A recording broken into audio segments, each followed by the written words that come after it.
Tere, kallid kaasteelised üle pika aja. Ja tänane teema on siis erinevad poliitsündmused, mis siis lähikonnas erinevatel tasandil toimunud on. Ja mõne sõnaga ka laste olukorras siinses riigis. Ja aluseks tuleb Johannese evangeeliumi 10. peatükist salmid 11-15. Mina olen hea karjane. Hea karjane jätab oma elu lammaste eest. Palgaline, kes ei ole karjane, kel omad lambad ei ole, näeb hundi tulevat ja jätab lambad maha ja põgeneb. Hunt kisub neid ja jääb nad laiali. Ta põgeneb, sest ta on palgaline, kes ei hooli lammastest. Mina olen hea karjane ja tunnen omi. Minu omad tunnevad mind. Nõnda on, nagu isa tunneb mind ja mina tunnen isa ja ma jätan oma elu lammastest. Aamen. See pilt, mida kirjakoht, mida ma tsiteerisin, peaks olema ideaalkujutlus inimesest, kes rahvast teenib. Aga meie siin oma oblastis oleme jõudnud sellele tasemele, et see, kes peaks rahvast teenima, annab rahvast kohtusse, kui midagi ei meeldi. Ja kui nüüd tekib poliitiline konkurents, siis tõenäoliselt gruppseltsimehi, arvestades enda arengutaset, hakkavad konkurentide kas siis kritiseerima, mustama või otseselt nendega seotud asju ründama ja hävitama.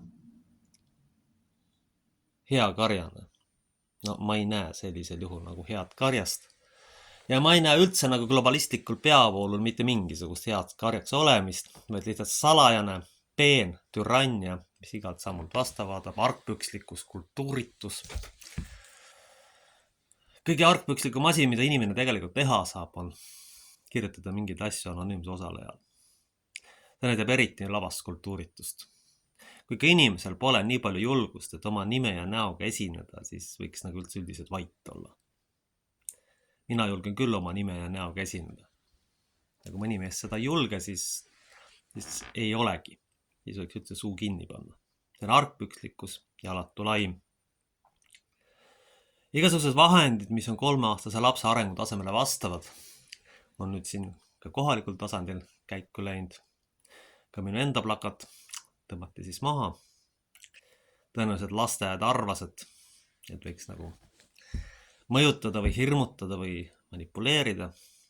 Ükskõik, kes selle taga ka parasjagu on tegelikult. See näitab lihtsalt tema enda arengutaset. Teine asi, mis mind häirib, on Eesti selle säästumeedia tase, kus käib osa manipuleerimine ja lihtsalt valetamine. Osalesin siis ühel üritusel, kus siis üks peavoolumeedia esindaja pidi siis nagu juhtima. Aga nii kui ta nägi, et küsimused lähevad kriitilisemaks, siis need tüübid lihtsalt lülitati välja, kes siis võiks peavoolumeedia arvates hakata kohalikul võimul esitama ebamugavaid küsimusi. Teha seda matslikult ja robustselt.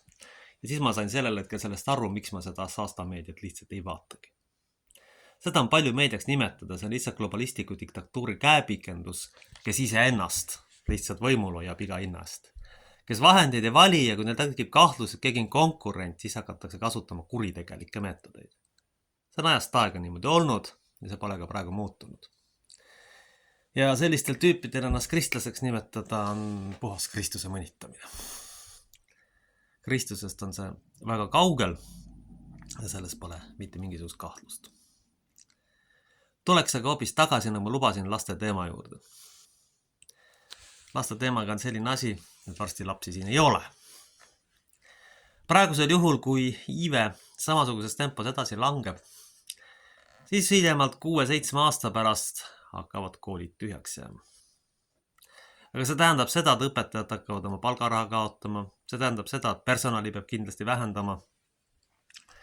Ja see tähendab ka veel seda, et kuna enamik sündinud lapsi on teistsuguse kultuurilise taustaga, et süveneb mittemõistmine, süveneb kultuuri pinnal ja baasil tekkinud konfliktid, kõik see süveneb. Ei rohkem ega vähem. Kui me nüüd seda ei suuda ette näha ja arvame, et võime ikkagi käituda, nii nagu praegu käitutakse, võtta vastu määrusi, mis on kohutavad ja millest üldse isegi lapsele süüa ei saa normaalselt anda. Tegeleda mingisuguse jamaga, mis mitte kuskil ei kõlba. Kas see on siis see? mida me tahame. Ei ole kindlasti mitte. Aga ütleme niimoodi, et mõne aasta pärast jõuame siis olukorda, kus lihtsalt lapsi ei ole. Ja mis siis edasi saama hakkab? Mis ikkagi kujuta ette seda, mis edasi saama hakkab. Kasutada valimisvõitluse sellised võtted, kallid kaasteelised, ei ole kultuurne. Võiks nagu millegi ägedamaga välja tulla, kui lihtsalt lammutamine, anonüümne osalemine. Võiks ka midagi originaalset kirjutada või toota. Aga ei, kas te ei suudagi seda siis? Tavapärased labased poliittehnoloogilised võtted mind ausatades ei kõiguta. See on ebanormaalne ja see ei vii mitte kuskile välja. Tõenäoliselt milleks kinni hoitakse on liikumine absoluutse kontrolli ühiskonna poole. Absoluutse kontrolli ühiskonna poole, kus siis võim on kellegi käes, kus siis inimestele näpuotsaga leiba antakse ja nende elu absoluutselt kontrollitakse, kus hakatakse tõenäoliselt kõike kontrollima, mida süüakse, millest maksud makstakse. See on ju tegelikult autistlik aspergerliku agenda unistus. Ja samamoodi kõik need teised käitumismustrid, mida ma siin nüüd valimisvõitlusena kasutavad, pigem meenutavad mingit autistist lapse käitumist kui täiskasvanud inimese käitumist. Ja see ei saa kuidagi aktsepteeritav olla. Ükskõik, kes selle taga on, kutsun teid hoopis mõistusele ja mõtlema hoopis teiselt tasandit, mitte lõhkuma ja lammutama nagu väiksed lapsed. Kõige argpükslikum on, kui keegi veel palkab selleks kedagi. Eriti argpükslik ja alatu. Ja need esinevad mitte ainult kohalikul tasandil. Poliitika on olnud alati läbi ajaloo tegelikult üks räpane mäng paljudel juhtudel. Ja mida kõrgemaks tasand läheb, seda julmemaks lähevad vahendid konkurendi kõrvaldamiseks. Meediasse paisatakse igasugu asju, mida ei eksisteeri ja olemus ei ole. Ka siin on seesama asi, see on aastatuhandeid juba niimoodi. Praegu on lihtsalt lasteaiale antud kätte suuremad mänguasjad, sest teisiti ma ei saa seda käitumist nimetada. Ja siis lapsed, kes lõhuvad ja lammutavad. Kui 3-aastase lapse puhul on igati aktsepteeritav ja tegelikult tema arengutasemele täiesti vastav. Aga kujutage ette nüüd, kui ta pika aja jooksul ei kasvagi välja sellest. Kui ta jääbki sellele tasandile. Siin sai vanema härrasmehega arutatud, et tehti kunagi eksperiment. Anti lapsele kätte mänguasjad. Osa lapsi lõhkus selle suht ruttu ja kiiresti ära. Aga siis selgus hilisemate uuringute käigus, et need samad tüübid, kes 3-aastaselt seda tegid ka seda 40, 50 ja nii edasi aastaselt. See tähendab tegelikult seda, et inimese olemus sageli ei muutu. Ei muutu. Aga kallid konkurendid ja võimulolijad ja kallid inimesed, kes te kõikide nende asjadega tegelete. Te kujutada ka ette, mis eeskuju te siis annate järeltulevatele põlvedele. Te ei saa ju nõuda nendelt turvalisuse täitmise või midagi muud, kui ise kurat teab millega tegeleda andeks. See ei ole viisakas ega normaalne ega mitte kuidagi aktsepteeritav. Rahva esindaja tähendab seda, et isegi kui ta on poliitilise konkurendiga koos, käitub ta kultuurselt. Mitte ei mõnita ja ei alanda. See on esimene asi, mida tuleks meeles pidada. Me näeme seda kõikidel tasanditel. Ja me näeme ka seda, et vabaduse ja julgeoleku sildi all lihtsalt kitsendatakse inimeste õigus ja sõidetakse neist lihtsalt julmalt teerulliga üle, küsimata üldse, mida on vaja ja mida ei ole vaja. Kuhu me siis oleme lõpuks jõudnud? Me oleme jõudnud välja poliitilise katastroofi olukorda praktiliselt praegu siin ühiskonnas.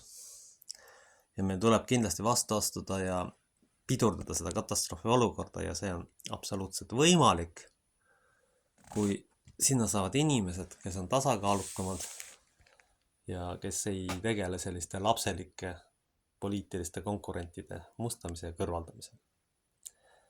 Peaks see olid kaastelised tulema ikkagi lasteaiast välja, sest see nagu antud juhul aeg näitab ja passinumbrid näitavad, et peaks see nagu lõppenud olema.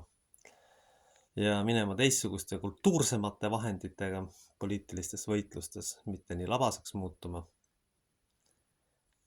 See on üle riigiline üleskutse, see on ka tegelikult üle maailmne üleskutse poliitilisele kultuurile tegelikult. Aga muidugi ma olen ka siit mõtted ja inspiratsiooni siit koha pealt saanud, ma ei saa seda eitada. aga ei maksa jällegi arvata, et see on ainult nüüd ühe piirkonna kohta, ühe juhtumi kohta. Ma olen elus päris palju näinud, ma olen elus päris palju lugenud tegelikult ja võin kinnitada ühte asja, et inimolemus ei ole aastatuhandetega eriti muutunud. Arengutased on kurb tõdeda, on aga jäänud ikkagi sinna Vana-Rooma või veelgi kaugemale aega, kus ikkagi vahendid on samad. Siis võeti konkurendid pea maha või tehti mingit muud lollust. Nüüd lõitakse lihtsalt konkurendi pilt maha. Ega siis ju sügavat vahet ei ole. Eks see räägib nende inimeste mõtte ja arengutasemest. Ja see kõik näitab ja viitab sellele, et liigume kõik vaikselt absoluutse kontrolli ühiskonna poole, kui meedia esindaja käitub nagu viimane mühakas, kes peaks siis peavoolu esindama. Kus juhtimismeetodi asemel on lihtsalt konkurentide elimineerimine kellegi käsul. Kas me oleme selleni jõudnud, kas me tahame seda? Kindlasti mitte. Aga üldiselt matsirahvast ei saagi midagi tahta. Ja kõige tähtsam on praegu jääda väärikaks ja rahulikuks, kutsun kõiki seda üles tegema. Mitte lammutama, mitte lõhkuma, mis ei ole üldse inimesele vääriline tegevus, vaid mis meil primitiivi ja kriminaali käitumist. Palun tulge inimesed sellest arengutasemest välja. Aamen. Ja isa, kes sa oled taevas, pühitsetud olgu sinu nimi. Sinu riik tulgu, sinu tahtmine sündigu, nagu taevas, nõnda ka maa peal. Meie igapäevast leiba anna meile tänapäev ja anna meile andeks meie võlad, nagu meiegi andeks anname oma võlglastele ja ära saada meid kiusatusse, vaid päästa meid ära kurjast, sest sinu päralt on riik, vägi ja au igavesti. Aamen.